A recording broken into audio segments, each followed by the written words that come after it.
Ce matin, j'ai à cœur de vous partager quelque chose pour nous en tant qu'Église, mais aussi pour ceux et celles qui nous visitent.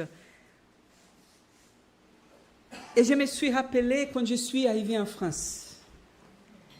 Vous savez, au Brésil, au repas, nous n'avons pas le même niveau de repas. D'ailleurs, le repas français, je ne sais pas si vous savez, mais il est considéré comme un patrimoine de l'humanité.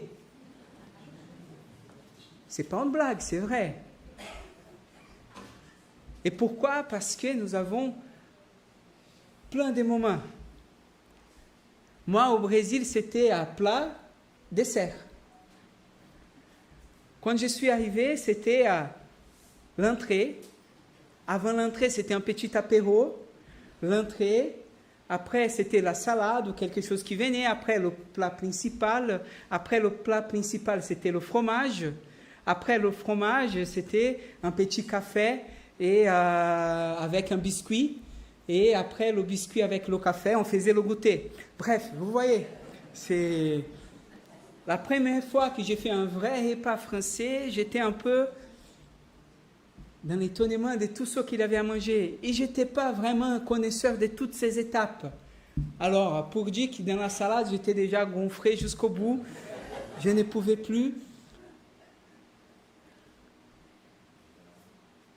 Et je me rappelle de ma sensation en ce moment du repas. Ma sensation, c'était, j'attendais les autres et j'observais comment ils faisaient. Je ne connaissais pas les codes du repas français. C'était mon première fois. J'avais vu quelque chose sur Internet pour me mettre un peu, mais j'observais, j'essayais d'imiter comment les autres le faisaient. Gardez cette image dans nos têtes. Je voulais vous inviter à ouvrir avec moi un Actes des Apôtres, chapitre 2.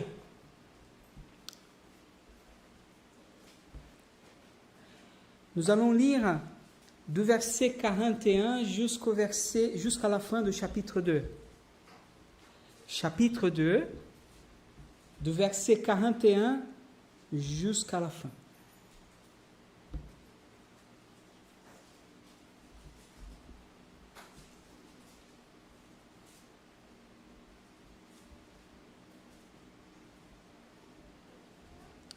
C'est bon? Vous avez trouvé?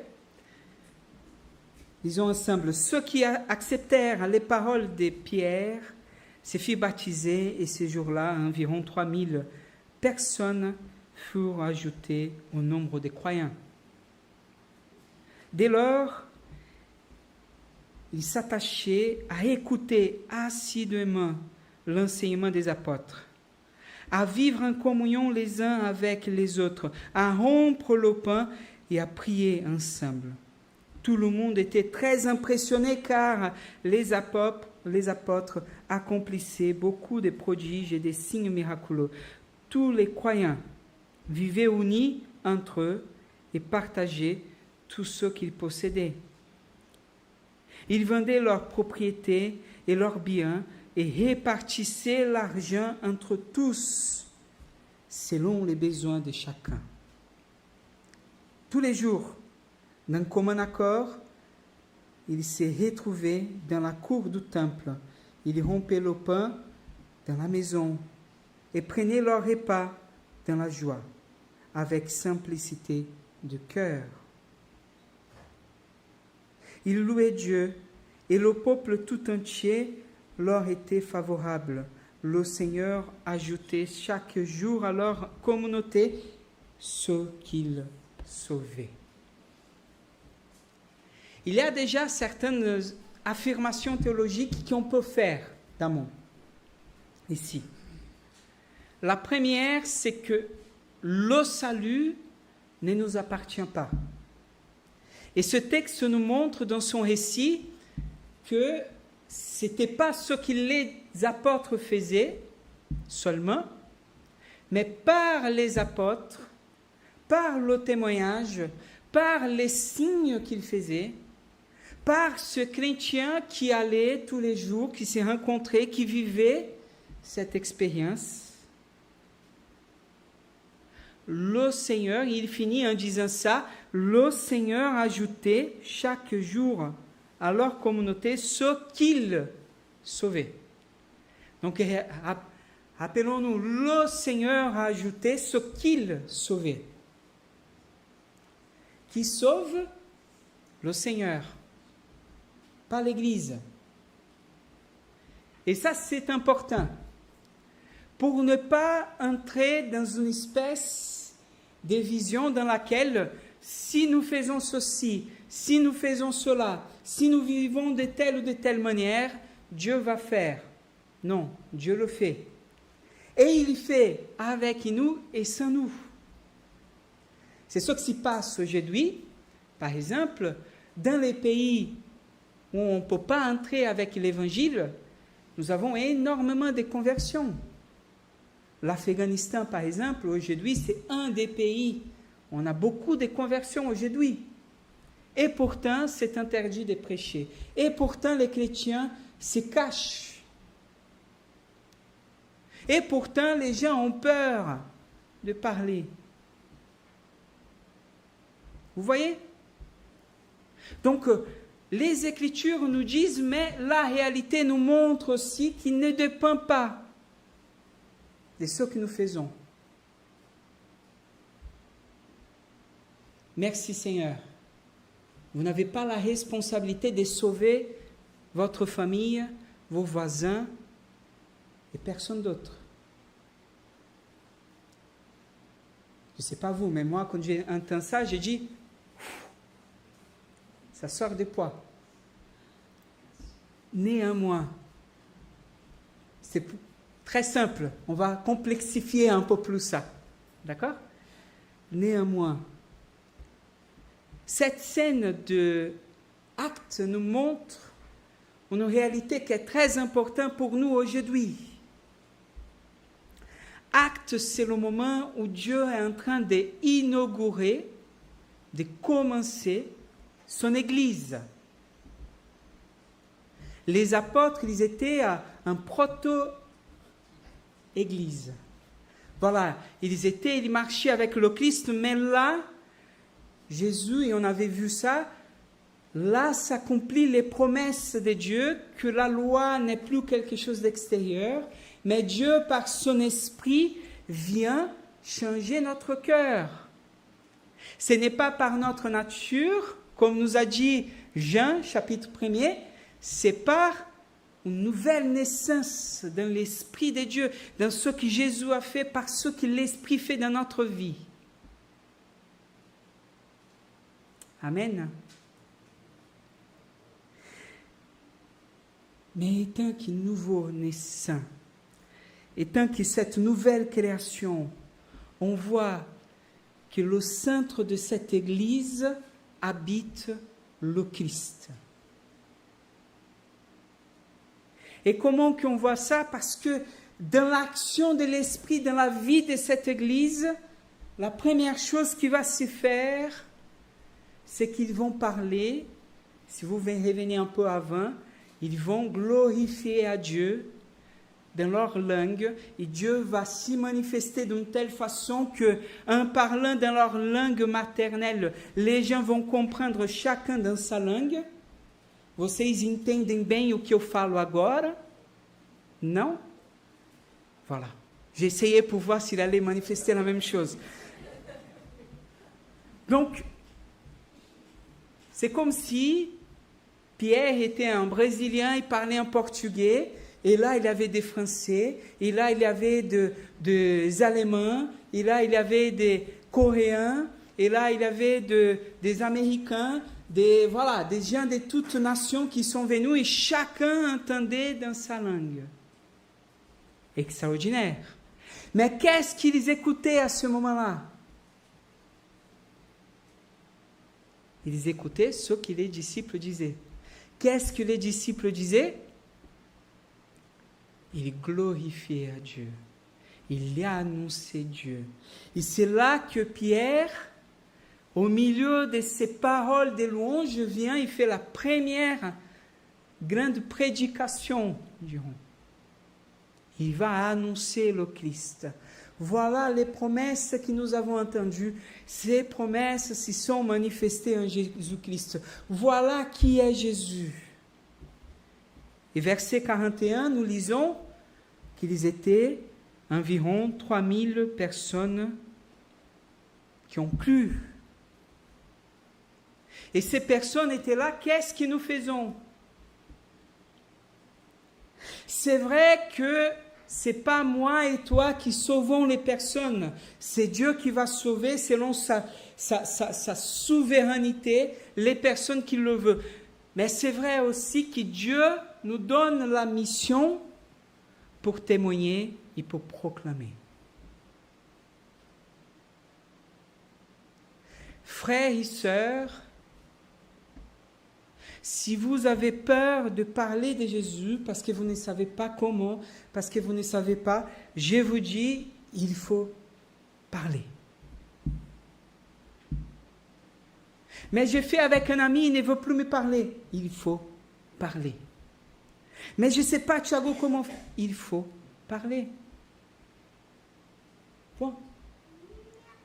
Matthieu, chapitre 28, verset 18. Allez dans le monde, faites des disciples de toutes les nations.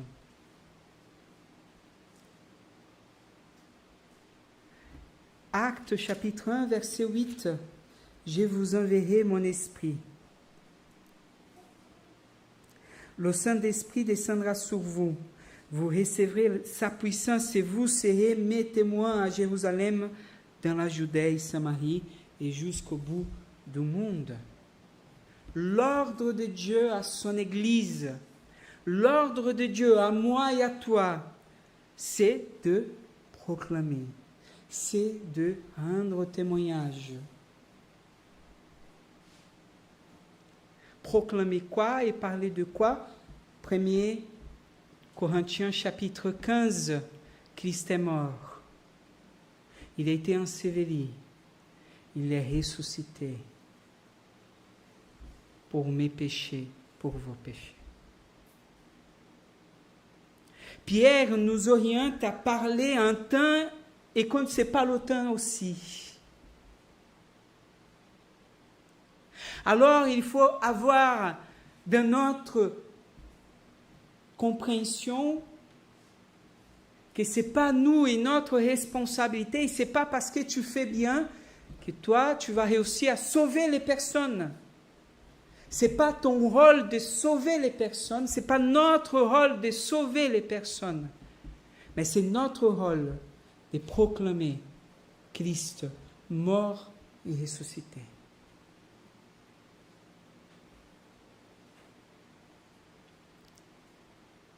Regarde qu'il va dire ici qu'il se voyait tous les jours dans le temple. Pourquoi ils allaient dans le temple? Pour prêcher l'évangile. À cette époque-là, c'était le lieu où toutes les personnes venaient à Jérusalem. Ils étaient tous juifs. Et donc c'est parmi les juifs, dans cette foi juive, qu'ils vont annoncer le Christ. Ils allaient dans le temple pour parler du Christ à ceux qui ne connaissaient et qui ne reconnaissaient pas encore le seigneuriat du Christ. Et tous les jours, ils étaient là. Frères et sœurs, la première chose que je vais vous dire ce matin, c'est que Dieu nous ordonne de parler de lui. Et si vous ne faites pas parce que vous avez peur, il y a quelque chose qui ne va pas. Je ne dis pas qu'on doit sortir et aller aborder les gens qu'on ne connaît pas dans la rue. Ce n'est pas ça non plus. Attends. Si vous avez envie, si Dieu met ça dans votre cœur, allez-y. Vous m'appelez, je viens, j'ai pris à de loin et vous le faites. Ce n'est pas grave. On le fait. Mais Dieu nous dit de parler de notre entourage, parmi nos amis. Là encore, il faut relativiser.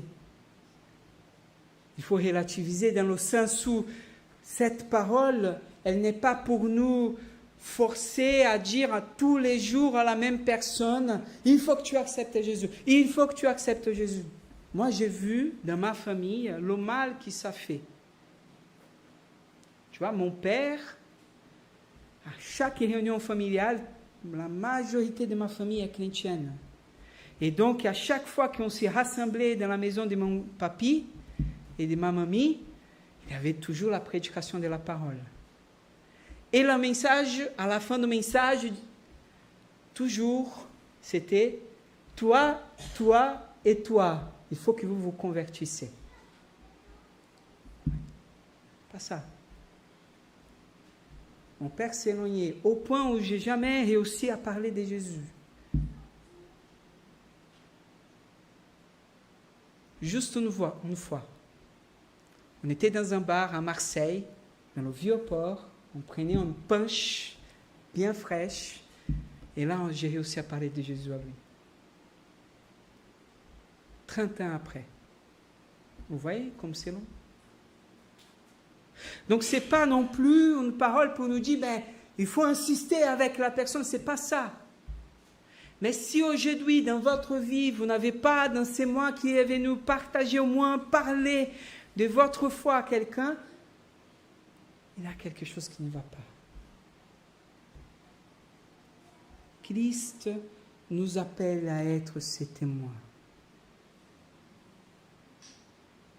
Mais regarde, pas seulement son témoin dans le sens de parler là aussi, mais on va continuer parce qu'il va dire qu'ils se réunissaient, ils rompaient le pain ensemble, ils priaient les uns pour les autres. Voilà, il y avait une vraie dynamique à la recherche de Dieu constante, quotidienne. La deuxième chose que ce texte nous parle aujourd'hui, c'est qu'il faut chercher constamment et ensemble le Seigneur.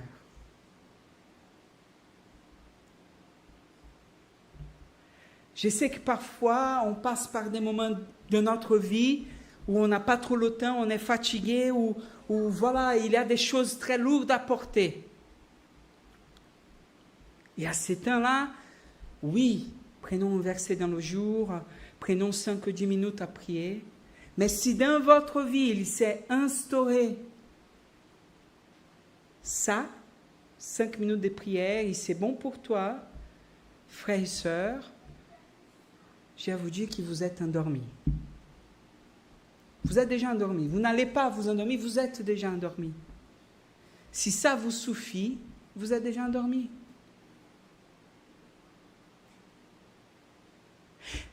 Dieu nous invite à vivre une vraie vie en lui. Sauf que cette vie spirituelle dans laquelle il nous invite à vivre ne peut pas être vécue si je ne suis pas avec lui. Jean chapitre 17, verset 1er nous dit que vivre la vie éternelle, c'est connaître à Dieu et connaître le Seigneur.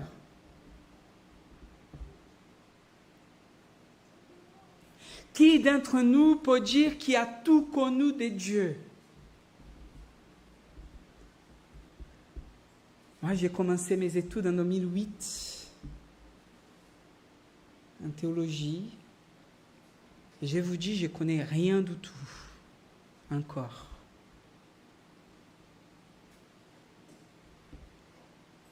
Si vous pensez que vous connaissez, c'est parce que vous êtes endormi. C'est simple comme ça. Oui, Thiago, mais comprenez-toi, c'est difficile de le faire. Mettons dans notre compréhension une chose, frères et sœurs. La vie spirituelle, la prière de notre vie n'est pas un lieu de plaisir, c'est un lieu de combat. L'écriture, ce n'est pas un lieu de plaisir, c'est un besoin. Point final. Ce n'est pas quand j'ai envie. Je dois y aller. Parce que regarde, ceux qui cette communauté vivaient, ils vivaient ce que Dieu était en train de faire. Mais si je suis dans le monde, si je vis ma vie, que je donne à Dieu simplement 1 heure de ma semaine, qu'est-ce que Dieu va manifester dans ma vie? Qu'est-ce que je vais voir de Dieu? Si je donne simplement 5 minutes, qu'est-ce que Dieu va parler dans mon cœur? Et en plus, ces 5 minutes que je suis en train de penser déjà à cette chose que je dois faire, à telle chose que je dois faire.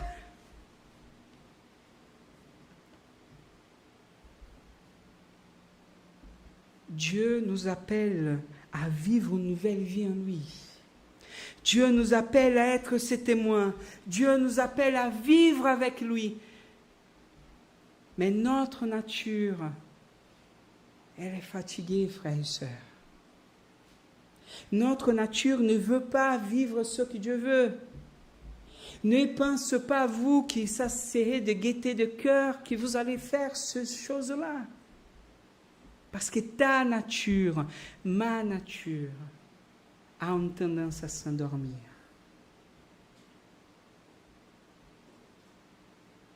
Aujourd'hui, notre danger, le danger pour toi et pour moi, c'est de prendre par exemple le verset 46, je vais me tenir un peu plus là. Tous les jours, d'un commun accord, il s'est retrouvé dans la cour du temple. Il rompait le pain dans les maisons. Il prenait leur repas dans la joie, avec simplicité de cœur. J'ai dit hier dans l'aventure formation et je vous redis ce matin, le gros souci de notre temps, c'est qu'on est en train d'utiliser le mot simplicité pour parler d'ignorance. Oui, l'évangile est simple. Oui, on n'a pas besoin de tous ces trucs-là de connaissances, du grec, de l'hébreu, ça c'est à rien. L'évangile est simple. Sauf que quand je dis ça, je suis en train de parler, je n'ai pas besoin de connaître. Je n'ai pas besoin d'approfondir ma connaissance. Je n'ai pas besoin de savoir plus de la Bible. C'est le Saint-Esprit que j'ai besoin. Ça, c'est un mensonge du diable dans votre vie. Dans votre vie. C'est une confusion. Parce que la simplicité du cœur qu'il nous parle ici, c'est le fait des hommes et des femmes qui ont un cœur ouvert, simple, pour recevoir de Dieu, non pas d'une forme sophistiquée, mais dans la joie de recevoir de Dieu. Vous voyez, je parlais tout à l'heure du repas français. J'apprécie beaucoup le repas français. Si vous voulez faire un vrai repas français et m'inviter, vous pouvez. Hein? Là, je peux. Il y a déjà 2 ans de mon opération, donc là, je peux tenir la route. Je le sais faire maintenant avec sagesse. Mais c'est comme si Dieu nous disait, mais en fait, les disciples ils s'y réjouissaient d'être dans le vrai repas français ou simplement de prendre un bon sandwich ensemble. Il était dans la joie. Je me rappelle, pour ma honte, une fois, j'étais dans une église et j'ai un professeur qui est venu. Je pense que j'ai déjà raconté cette histoire, mais tu vois, on vient un peu vieux, on se radote. Je vais me radoter là. Et j'ai un professeur à la faculté, un homme que j'admire beaucoup. Tu vois, il n'a pas un doctorat, il a 4 doctorats. Il y a un doctorat en philosophie, un doctorat en journalisme, un doctorat en théologie et un doctorat en histoire de l'Église. Vous voyez, c'est un homme qui connaît. Une fois, il a écrit, il a dit, ouais, ce matin, je me suis réveillé, il avait un cancer à ce moment-là, il a dit, je vais laisser quelque chose pour mes petits-fils. Son petit-fils venait de naître. Il a écrit là, dans un matin, 20 pages. J'ai pris 3 mois pour comprendre ce qu'il voulait dire. Pour tout dire, c'est un homme extraordinaire. Et il m'appelle, il m'a dit, je vais passer dans ton église, il était en voyage. Et là, ce dimanche-là, c'était un frère très simple dans le cœur. J'ai failli changer le planning. J'ai dit, mais non, là, je vais m'y mettre. Je n'ai pas fait. Je vous dis, c'est la pire prédication que j'ai déjà entendue. Le texte, il a parlé, il n'a pas parlé du texte, il a parlé d'autre chose. Bref, j'étais là, mais mon Dieu, cet homme qu'elle a, regarde, professeur des 3 facultés, 4 doctorats, pasteur à plus de 30 ans. Je disais, Seigneur, regarde la prédication qu'il fait. J'ai sorti du culte. J'étais un peu embarrassé. J'ai dit, mais alors oui, non, c'est un frère qui prêche de temps à autre, etc. J'étais un peu dans la honte. Toute l'après-midi, il parlait de ce que Dieu lui avait dit. Tu vois, quand il a dit ça, Dieu m'a parlé comme ça. Regarde, il a parlé. C'est comme si Dieu prenait dans ma face. Ça, c'est la simplicité du cœur. Ce n'est pas de ne pas chercher à connaître et à comprendre le contexte, et à comprendre ce que Dieu est en train de parler. Parce que c'est ce que les disciples faisaient tous les jours, en écoutant, en sachant, en posant des questions. Mais qu'est-ce que Dieu voulait dire là? Qu'est-ce que Jésus a révélé? Pourquoi? Regarde, il s'est rencontré tous les jours pour assidûment écouter l'enseignement des apôtres.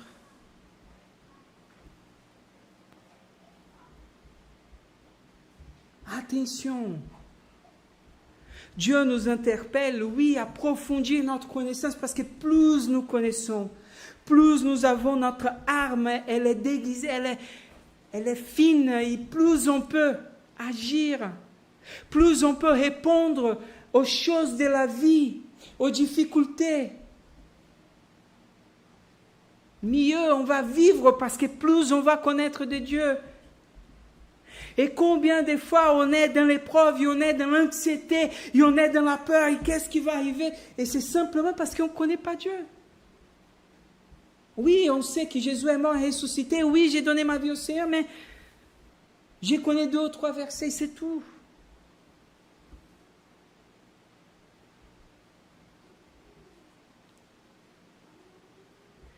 Frères et sœurs, on doit continuer. Oui, on a des contraintes. Oui, nous avons nos enfants. Oui, on a des choses à gérer. Mais c'est dans le combat de la vie que ça se passe, la vie spirituelle. D'ailleurs, c'est pour ça que les pères de l'Église et les pères du désert ont dit de notre spiritualité, ont toujours appelé les disciplines spirituelles. Ça veut dire qu'il faut être discipliné. Il faut créer cette discipline dans notre vie. Simplicité du cœur signifie pour nous être ouverts à écouter ce que Dieu a à nous dire. Quels que soient les moyens que Dieu a à utiliser. Avec Balaam, qu'est-ce qu'il a utilisé? Non. Je ne voulais pas dire que parfois il utilise des ânes parmi nous. Ce n'est pas le cas. Mais Dieu nous utilise tels que nous sommes. Ça, c'est pour nous une délivrance, parce que Dieu ne nous appelle pas parce que nous sommes en capacité à enseigner. Regarde, vous avez devant vous un Brésilien qui parle le français comme la vache et l'espagnol. Mais pourtant, je suis là. Et j'espère que Dieu peut bénir votre vie par cette capacité qu'il m'a donnée. Imaginez ce que Dieu peut faire à travers vous. 1000 fois plus qu'il fait à travers moi. Le problème, c'est que nous sommes endormis. Le problème, c'est que nous sommes dans la fausse croyance que le diable a mis dans l'Église. Et nous pensons que, voilà, avec Dieu, il faut toujours avoir le plaisir, la joie. Si je n'ai pas la joie, c'est parce que... Non. C'est simplement parce que Dieu nous invite à persévérer. Et là, c'est notre responsabilité. Frères et sœurs, ne demande pas à Dieu ce que Dieu a demandé à toi. si Dieu te donne son esprit, si Dieu a travaillé pour que toutes ces révélations nous arrivent par la Bible, si Dieu a mis une communauté, et j'aime le Seigneur parce que notre communauté, c'est une communauté bienveillante, pour que nous puissions nous entraider. Si vous restez fermé dans votre maison, en train de dire, mais les frères ne viennent pas me rendre visite, désolé. C'est à vous d'être église avec nous. C'est à nous d'être église ensemble. Dieu vous a donné tout. Tout.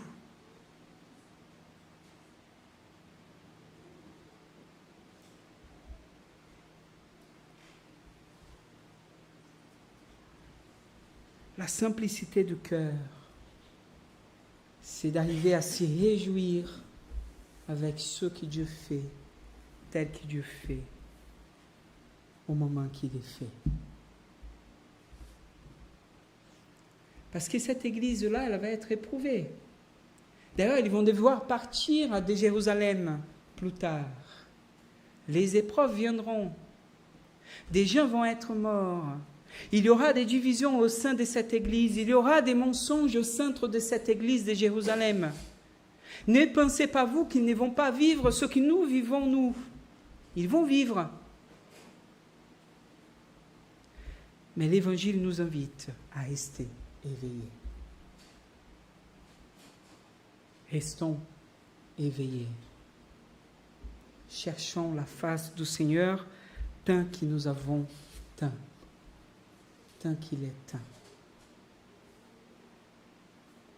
Je vous invite à prier. Père Céleste, au nom de Jésus, nous sommes autour de ta parole. Cette parole qui nous encourage, telle que l'expérience des disciples, de vivre ensemble, de persévérer dans l'enseignement, de proclamer dans notre vie et autour de nous ce que tu fais, de garder notre cœur simple et dans la simplicité à chercher ta face.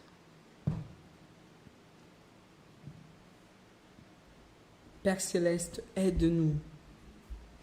Aide-nous à ne pas nous contenter de vivre dans une espèce de foi superficielle, à de ne pas nous contenter, Seigneur, de vivre quelque chose de tiède. Mais ouvre nos cœurs, Seigneur, ce matin, afin qu'on puisse écouter ce que toi, tu as à nous dire ce matin. Parce que ce que tu me parles ce matin, Seigneur, c'est que tu nous invites à chacun et à chacune de vivre pleinement dans ta grâce, de persévérer des formes vivantes tous les jours dans la prière, dans l'enseignement, dans l'écoute de ta parole, dans la communion avec les frères et sœurs. Alors aide-nous, Seigneur.